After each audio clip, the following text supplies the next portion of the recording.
സാധാരണക്കാരായ കുട്ടികൾക്ക് അന്തസ്സോടെ പഠിക്കാനും സ്വസ്ഥമായി ഇരിക്കാനും കഴിയുന്ന വിധത്തിൽ കേരളത്തിലെ പൊതുവിദ്യാലയങ്ങൾ മാറിക്കഴിഞ്ഞതായി ജലവിഭവ വകുപ്പ് മന്ത്രി റോഷി അഗസ്റ്റിൻ. ഇടുക്കി ലൈവ് വാർത്തകൾ നിങ്ങൾക്കായി അവതരിപ്പിക്കുന്നത് S medical laboratory, IT. Junction, Kattappana. Our branches Swanthanam lab Anakkara, Swanthanam lab Chellarkovil. 3,90,00,000 രൂപ കിഫ്ബി ഫണ്ട് ഉപയോഗിച്ച് പണിക്കൻകുടി ഗവൺമെന്റ് ഹയർ സെക്കൻഡറി സ്കൂളിന് വേണ്ടി നിർമ്മിക്കുന്ന ഹൈടെക് അക്കാദമിക് കെട്ടിട സമുച്ചയത്തിന് തറക്കല്ലിട്ട് സംസാരിക്കുകയായിരുന്നു മന്ത്രി.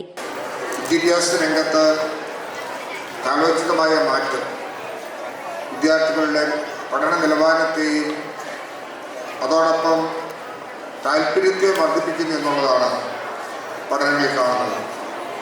കേരളത്തിലെ സ്കൂളുകൾ, പ്രത്യേകിച്ച് ഗവൺമെൻറ് സ്കൂളുകൾ ഇന്ന് അക്കാദമിക് മികവിൽ വളരെ മുന്നേ വരാനായിട്ട് അവസരം ഉണ്ടായിട്ടുണ്ട്. ഈ മാറ്റങ്ങൾക്കെല്ലാം നിദാനമാകുമ്പോൾ പഴയ കാലഘട്ടത്തിലുണ്ടായിരുന്ന സ്കൂളുകളുടെ പശ്ചാത്തലം നമുക്ക് ഓരോരുത്തർക്കും അറിയാം. ഓല കിട്ടിയ, ഷീറ്റിട്ട, ഓടുമേഞ്ഞ കെട്ടിടങ്ങളായിരുന്നു ഗവൺമെൻറ് സ്കൂളുകൾ എന്ന ഗണത്തിൽ ഏതാണ്ട് നല്ല ശതമാനവും കേരളത്തിലുണ്ടായിരുന്നു. എന്നാൽ ഇന്ന് വ്യക്തിഗത സ്കൂളുകളോട് കണ്ടുപിടിക്കാൻ കഴിയത്തക്ക പോലെ നല്ല കെട്ടിട സമുച്ചയങ്ങളും അടിസ്ഥാന സൗകര്യങ്ങളും രൂപപ്പെടുത്താൻ നമുക്ക് സാധിച്ചു എന്നതിലൂടെ തന്നെ നമുക്ക് നല്ല നിലയിൽ കുട്ടികൾക്ക് പഠിക്കുവാനും അവർക്ക് അന്തസ്സായി അവരുടെ സ്കൂളിനെ കുറിച്ച് പറയുവാൻ കഴിയുന്ന ഒരു സാഹചര്യം സംജാതമായിട്ടുണ്ട്. പണിക്കൻകുടി സ്കൂളായി ഇതൊരു ഹയർ സെക്കൻഡറി സ്കൂളായിട്ട് അറിയപ്പെടുമ്പോൾ നേരത്തെ ഞാൻ സൂചിപ്പിക്കുന്നത് പോലെ തന്നെ ഒരു ജൂനിയർ കോളേജിൻ്റെ പ്രൗഢിയിലാണ് നിൽക്കുന്നത്. കേരളത്തിലെ പൊതുവിദ്യാലയങ്ങൾ അക്കാദമിക മികവിൽ ഏറെ മുന്നിൽ നിൽക്കുന്ന സാഹചര്യമാണുള്ളത്. ഓലയും ഓടുമേഞ്ഞ ഒറ്റനില കെട്ടിടങ്ങളിൽ നിന്ന് സർക്കാർ സ്കൂളുകൾ മാറിക്കഴിഞ്ഞു. പ്രാഥമിക വിദ്യാഭ്യാസ രംഗത്ത് ഇന്ത്യയിൽ 1-ാം സ്ഥാനത്താണ് കേരളം. വർഷങ്ങളായിട്ടും ആ നിലയ്ക്ക് മാറ്റമില്ല. കലാകായിക രംഗത്തും സംസ്ഥാനത്തെ പൊതുവിദ്യാലയങ്ങൾ ഏറെ മുന്നിലാണ്. ഏഷ്യയിലെ തന്നെ ഏറ്റവും വലിയ കലാമേളയെന്ന വിശേഷണമുള്ള സംസ്ഥാന സ്കൂൾ കലോത്സവം നമ്മുടെ അഭിമാനമാണെന്നും മന്ത്രി പറഞ്ഞു. സ്കൂൾ കെട്ടിട നിർമ്മാണം സമയബന്ധിതമായി പൂർത്തീകരിക്കുമെന്നും മന്ത്രി റോഷി അഗസ്റ്റിൻ അറിയിച്ചു.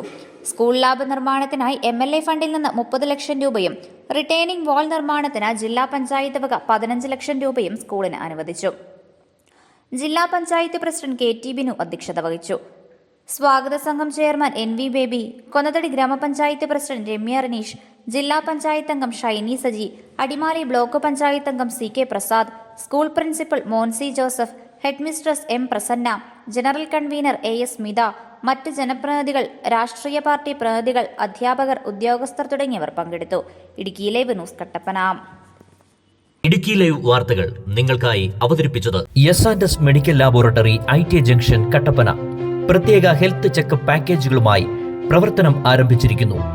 General health checkup, executive health checkup, master health checkup for men and women, diabetic health checkup, after covid test package. ഉദ്ഘാടനത്തോടനുബന്ധിച്ച് എല്ലാ ഹെൽത്ത് ചെക്കപ്പ് പാക്കേജുകൾക്കും 50% മുകളിൽ ഡിസ്കൗണ്ടുകൾ. Home collection available. S medical laboratory, IT. Junction, Kattappana. Our branches Swanthanam lab Anakkara, Swanthanam lab Chellarkovil.